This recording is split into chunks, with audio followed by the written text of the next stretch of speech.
Howdy, what is going on? I am Josh Reisig here with Brian Koleski. This is the Back of the End Zone podcast. This is actually episode 5, and we're stoked to be here after taking a week off last week due to school issues and other issues. But y'all know if you're a college student or if y'all been through college, you know how it is. And trying to get these episodes out weekly is difficult, but from here on out, we're definitely going to continue to get the episodes out every single week, like how we started out the first 4 weeks.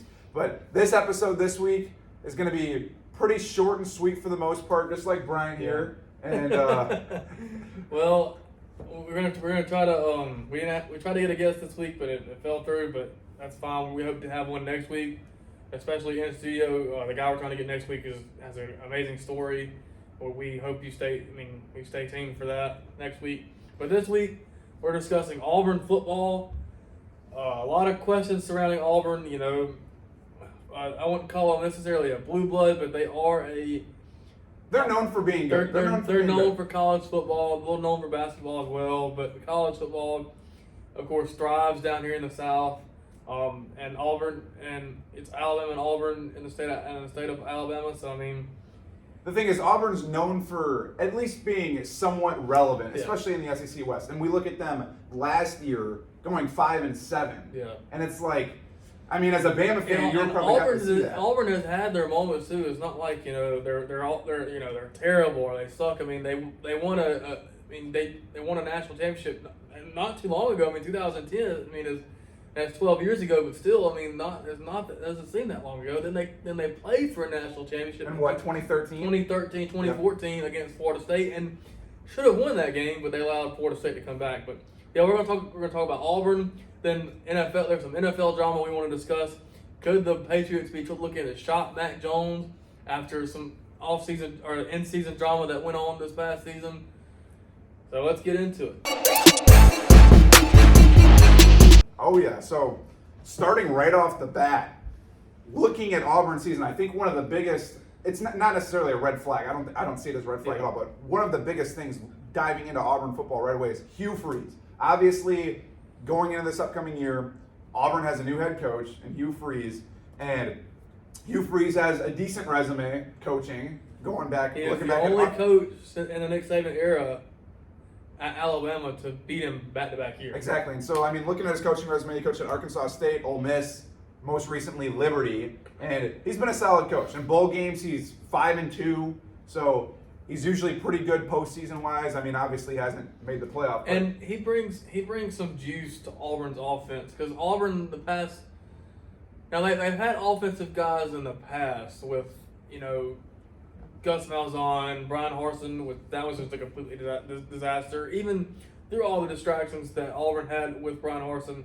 In Brian Harsin's first year, they were on the cusp of beating Bama that year, and Auburn has had their moments. I mean, back in 2017 they beat Georgia and Bama in the same year, and those two teams went on to play for the national championship. Auburn, I'm just saying Auburn's is underrated this year. I think Auburn can surprise some people this year. And when you look at the quarterback situation, you got T.J. Finley on the roster. You got Robbie Ashford. I think Robbie Ashford's going to start. I think Robbie Ashford right now is the starter. He shined in moments last year. He started the last 9 games, I think, something like that, or 7 or 9, something like that. He shined. He reminded me a little bit. I don't want to get too ahead of myself, but he will remind me a little bit of Bryce Young-ish because I mean he got same frame, same number, but just I feel like he could be if he could just. Like we were discussing when we talked about Bama with Jalen Milroe, if he can throw it good enough, if he can get the ball where it needs to go, if he can command the offense, he will be fine. Now, because the biggest red flag out of that, though, too, is that he had a 49% completion percentage last year. And that's one of the things where it's like, all right, he's got to get the ball to where it needs to be. But Auburn also needs some receivers. They had Coy Moore, who was all right. And they got Landon King, I think, as a receiver / tight end type of hybrid player.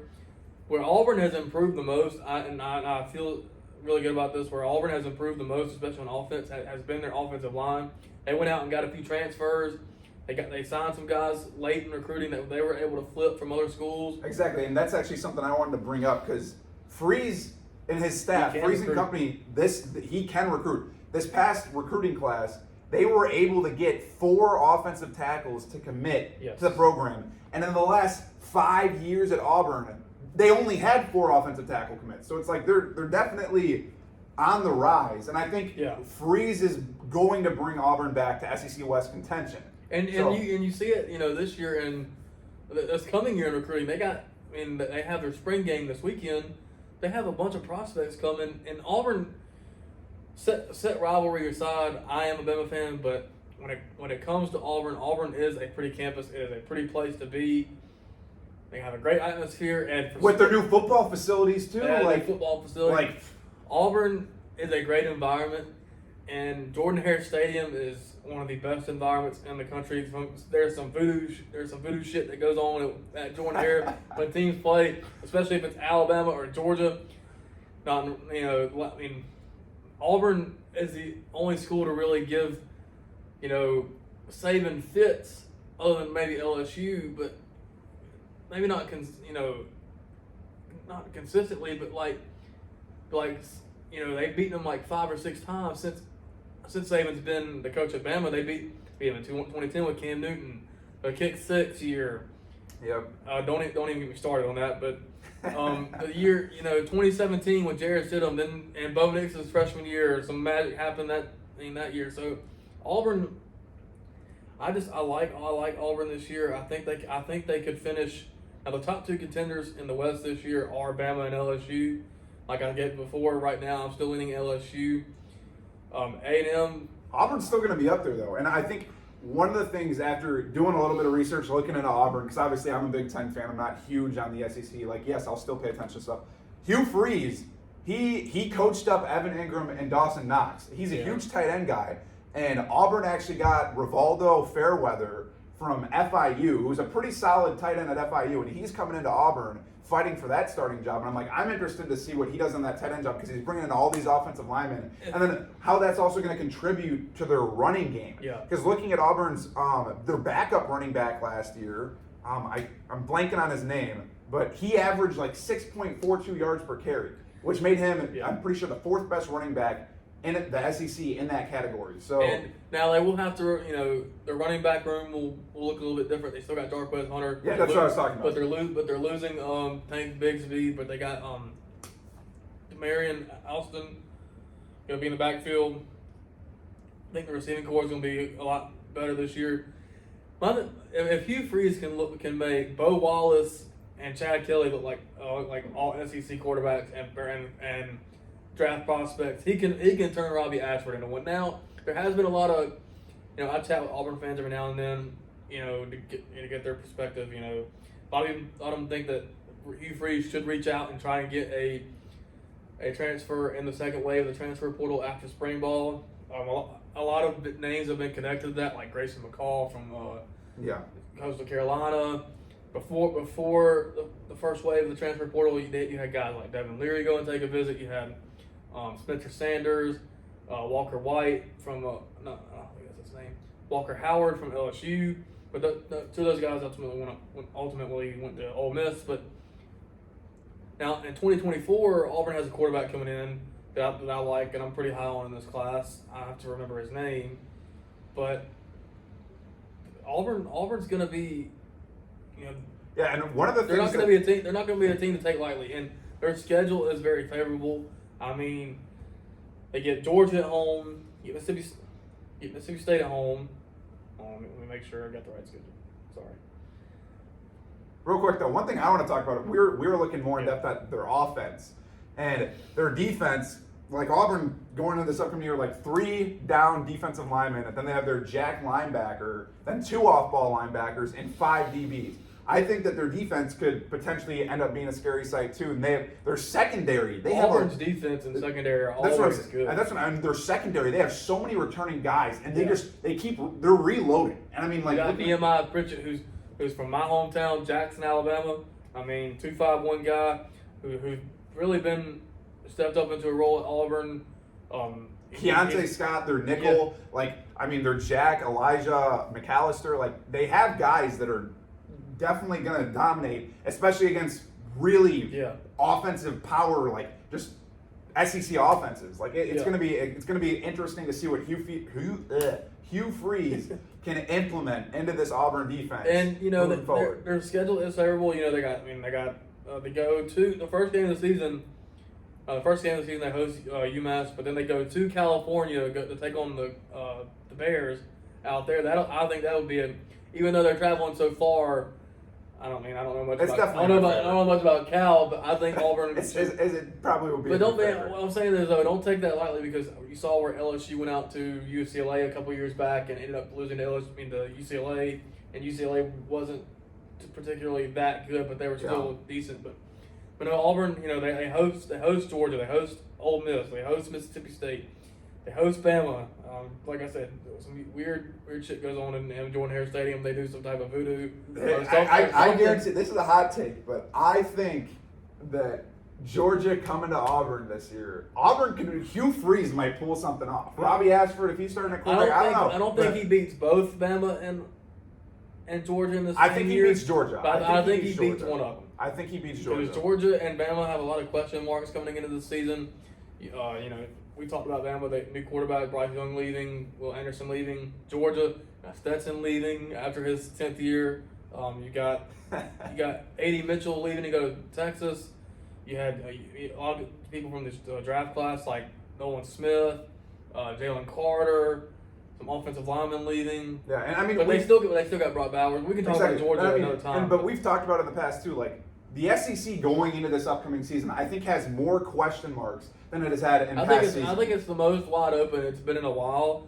I mean, right now I'm still leaning towards LSU and Georgia winning the divisions, and I'm throwing Bama in the mix too. Like the West could be either LSU or Alabama. It just depends on who wins that game between LSU and Alabama. But I mean, within the next 2-3 years, Hugh Freeze could load this Auburn offense and defense, just load the whole team up with the way it's looking right now, and they could end up winning the West in 2 years. And Hugh Freeze actually brought up something that I think I'm actually kind of in favor of. He brought up something the other day with about the spring game where Auburn and Alabama could play instead of playing against themselves, because it's hard to judge a spring game when you're playing against your own team. You're not going full speed.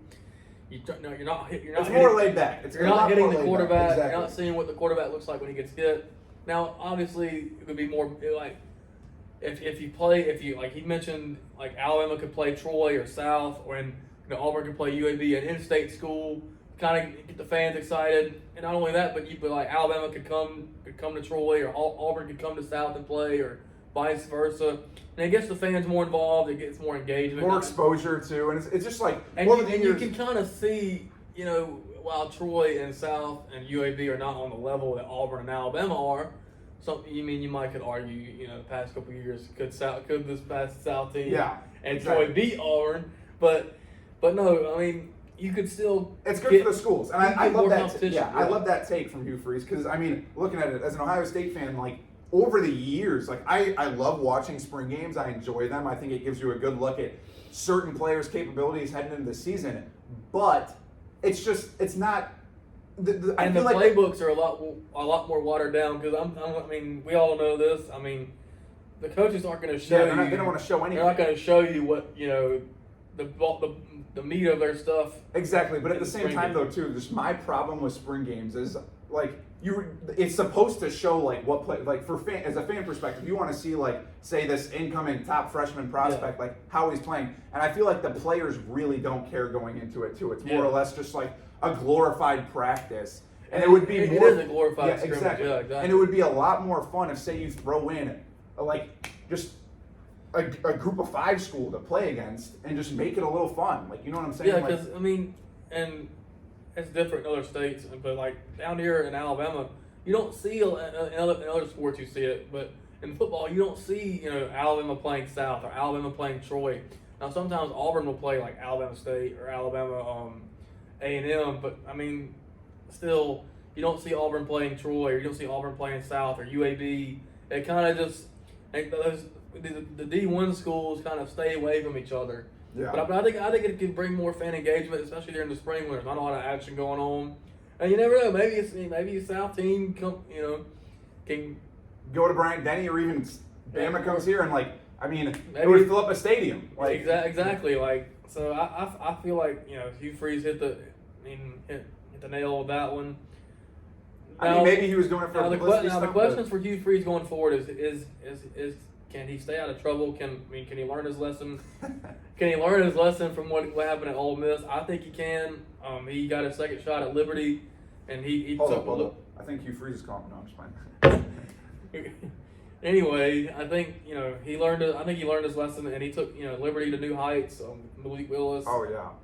And I really think he can do something with Auburn. I think as we joke with Miami and Texas about how back they are. I think Auburn could be back in a big way. It's not the sexiest hire. It might not be the the best character-wise hire, but then again, not everybody is a saint. Everybody comes with a little bit of baggage. Even Nick Saban has some questionable things in his career. Same with, I'm sure, Ryan Day, who worked under Urban Meyer. Yeah, but also, looking at just like we were just talking about though with returners, transfers, production. I saw a thing on Fansided, on Auburn's Fansided on Sports Illustrated. It showed that in the SEC, Auburn has the fourth best production with their returners and their transfers that are coming in, and that percentage-wise, it's looking like Auburn is definitely trending up, and I definitely think that they are. I'm gonna go on a living room. I'm gonna pick Auburn to finish third or fourth in the SEC West. I think they'll finish third. I think it's Alabama, LSU, and it's really anybody else's. At that point, because A&M everybody will expect A&M to be back. Ole Miss, Lane Kiffin, he's always got something up his sleeve. Arkansas's got KJ Jefferson coming back, and Mississippi State, they got I think they have Will Rogers for one more year, but still. I like what I'm seeing from Auburn. I like what I'm seeing recruiting wise. If they can keep it up on the offensive side of the ball with getting some more receivers, and what I think Auburn could probably improve on too is getting in-state prospects as well, because over the last several years you've seen those in-state prospects like I'm gonna throw out Reuben Foster, who chose Alabama over Auburn, or Julio Jones a long time ago chose Alabama over Auburn, and some other guys notably from this past draft class like Tony Mitchell, James Rousseau, or Quay Rousseau, and James Smith, who were all 5-star guys, choose Alabama over Auburn. I think you could see Auburn start to winning some. As painful as it is for me to say, I think you can see Auburn win some of those recruiting battles. Especially with Hugh Freeze coming in, and then their $92 million football facility. That's just going to not that something like that draws more people in, but it really does. And then you look at Auburn too, more and more schools that aren't as much competitors are able to give prospects, recruits, transfer guys more NIL. And it's really what it comes down to nowadays too. So Auburn, I think, is on the come up, and I'm gonna end with this. I think a freeze is coming to Auburn, and a hard freeze. And I think Hugh Freeze will be able to do something in Auburn. Hugh Freeze is beating Georgia this year at home, so that's what's happening. If you call it and that happens, more power to you. But I think he'll beat one of them. I don't think he'll beat both. All right, and now we're shifting over to the NFL. NFL a little bit. What I want to discuss about, and this is partially me because I'm an Alabama fan. Yeah, I'm going to defend Mac Jones a little bit here. So as y'all probably know, and if you don't, Mac Jones, of course, got drafted by the Patriots, had an incredible rookie year, probably better than I would have thought he would have been. I think New England's the best landing spot for him, especially the way New England is ran. But now I have some questions. Last offseason, Josh McDaniels, offensive coordinator that's been there forever, went to Las Vegas to become the Raiders head coach. And Bill Belichick did something that I thought was very questionable. He made Matt Patricia and Joe Judge a defensive guy, another defensive guy, and a special teams guy, the offensive play callers and the quarterbacks coach. My thing is why, okay? You have a rookie quarterback, and I think you hinder his development when you do something like that. And now, during the season, there was some friction. There was tension and friction between Mac Jones and the Patriots coaching staff that Mac Jones even went outside the Patriots organization to get help. I think he contacted Bill O'Brien at Alabama or somebody at Alabama to get help on the offensive side of the ball because things weren't going well. And granted, Mac Jones did have a sophomore slump. He sucked last year. I'm gonna be honest with it. He sucked. He was awful. And Belichick's pissed. When Belichick's mad. And there were spots where they subbed in the rookie Bailey Zappi who played pretty well as well. But I mean, still though, I mean, you drafted the guy at number 15 overall, and you're ready to shop him because he didn't like who his offensive coordinator was, who rightfully probably shouldn't have been the offensive coordinator. It just doesn't seem is Bill Belichick trying to sabotage the Patriots before he retires? It makes sense, but I'm just like, I don't know. Like Belichick definitely has tension. I mean, he's shopping Mac right now. He's trying to at least. And Robert Kraft has come out and said that he loves Mac. He thinks Mac's their guy. Yeah. And so I'm like, is there tension between then Robert Kraft and Belichick too? Looking at this whole situation. And not only that, but like the Patriots haven't drafted a Pro Bowler offensive skill player since Gronk, and that's been forever ago. It seems like I think that was like maybe 2012, 2013, but that seems like that's like forever ago. They drafted N'Keal Harry in the first round a few years ago, and that didn't work out. I don't think he's on the team anymore now. And for agency, they when they drafted Mac, they went out and got Hunter Henry. They went out and got Jonnu Smith. They went out and got Kendrick Bourne from San Francisco and Nelson Aguilar. But those are all right. I mean, those are all right pieces, but they're not what you want with a rookie quarterback. Exactly, and I think looking at Mac Jones' rookie year, he had a phenomenal rookie year. Yeah. And then with not the greatest pieces around him. Exactly. When you had an offensive coordinator. Exactly. And then you look at this past year. This past year was pretty shaky, but I mean the same thing though. He didn't really have much around him. And it's like I really think it would not be a good move by New England to just part ways from him or look to shop him. If you part ways with Mac Jones, who are you gonna go get? I mean, you gonna go get Lamar Jackson? I mean, he's pissed about not having any. I mean, not only from the contract side of things, but New England doesn't shell out huge contracts that often, and so and you're gonna give $200 million to Lamar Jackson when you couldn't even give that to Tom Brady. Exactly. Or are you gonna go out and get DeAndre Hopkins now because you have Lamar Jackson? I mean, it's a sticky situation in New England, because if Lamar's complaining about what the Ravens don't have around him, I can only imagine what he's going to complain when he gets to New England. I mean, exactly. Now, it's not much better of a situation. But. Now they did sign Juju Smith-Schuster, who I think has a lot left in the tank. I mean, if he could stop the TikToks for a little while, I think he did win a Super Bowl. He did have a touchdown in the Super Bowl, but granted, he's still a great player, and he's got a lot left in the tank. But I mean, this New England man, they gotta do something. They gotta go out. I think they should draft a receiver in this year's draft. They hired Bill O'Brien, which as a Bama fan, I'm thankful he's gone. But I think it could help Mac. He's been with the Patriots before. He knows Belichick. He knows how to coach around him. So yeah, I mean, I think Devin McCourty even said it in an interview the other day. Like the grass is always greener on the other side. And like McCourty even said like he thinks that the Patriots need to ride it out with Jones. Had a 10-win year his rookie year, and I just made think the playoffs. Exactly, was a Pro Bowler. Like I think obviously in situations like that happen to you. Look at other NFL teams where it's like they have a really iffy first or second year, and it's like you can't just completely throw that out. Yeah. I mean, there's other situations where I think the Zach Wilson situation is similar, but definitely much different because I think Zach Wilson is nowhere near the player that Mac Jones is. And it's like, yes, Zach Wilson's situation was very sticky, but I think New York does need to probably move on from Zach Wilson. Now, if Mac Jones does get shopped, there are a couple teams I think would be good fits for him. I think if they don't draft a quarterback, I think the Colts could be it could be a good fit. I think the Commanders could be a good fit.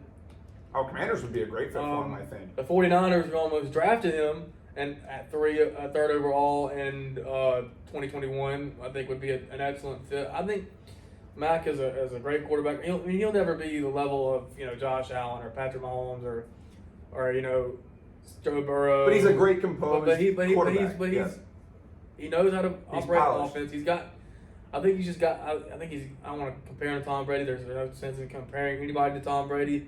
But I think he's got the mentality of winning like Tom Brady did, competing like Tom Brady did, and you got a feel for Mac because he is technically now. Cam was the immediate success. Cam Newton was the immediate successor to Brady, but Mac was initially the long-term Yeah. solution. So you gotta like he's coming in right after Brady in his first year. He had to play against Brady in New England. So I mean, and there's very high expectations for someone right out of the gate. And people out there might say, "Oh, I'm a Bama fan, and that's why I'm defending Mac Jones." I mean, I'll be honest. When Cam was in New England, I don't think Bill Belichick put Cam in the best position to succeed either. I mean, is Belichick on his downfall? I mean, I don't know. I don't know. I don't know about it. That's a hot take. He's but still I a mean, great defensive coach, yeah, but he is. I think He is, Andy but- Reid might be catching up. Andy Reid could win a couple more championships. I think Andy Reid could catch him, but Hey, before you know it, Matt Eberflus. 5 Super Bowl rings later in 10 years. Just wait. well, he's got to have a winning season first. Hey, but just no, wait. New Let's England, I think and their division's only getting tougher. I mean, say what you will about Tua and the Dolphins. They still have Tyreek Hill, they still have Jalen Waddle, they still have that great defense that added Vic Fangio and Jalen Ramsey. Mm-hmm. You have the Bills still. They're going to be great. If the Bills can get a better running game, they can win the Super Bowl. I mean, Josh Allen is Josh Allen, and then the Jets who haven't traded. We're here like 3 weeks later. Still haven't traded for Aaron Rodgers yet. And literally 3 weeks ago, we said on the show in episode 2. But it's I still believe. it's still the plan is to have Aaron Rodgers on the roster and play quarterback for the New York Jets next season. So we'll see what happens. That but division is tough. NFL is in a super sticky situation right now. And the AFC is just tough in general. I mean, all the quarterbacks, and if Aaron Rodgers does come into the AFC, that makes it much more. Stop bashing my NFC. I don't want to hear, but no, I agree. Trust I'm me. just saying. I agree. mean, you got Patrick Mahomes, Joe Burrow, Russell Wilson, Josh Allen, Trevor Lawrence. You could have technically Bryce Young if he gets drafted by the Texans, or C.J. Stroud. Yeah, I mean, you could have Anthony Richardson if he becomes a star. You have Jimmy Garoppolo now. You just have so many like known names, and you have Tua who's still on the rise. You got Mac Jones if he stays with New England. Exactly. Brady gone out of the NFC. That's another huge thing, and then Rodgers too. So I mean, it all makes sense. But yeah. So I mean, ultimately, yeah, it's a sticky situation, but now we have the draft coming up in a couple weeks. We're excited for that. It's getting close.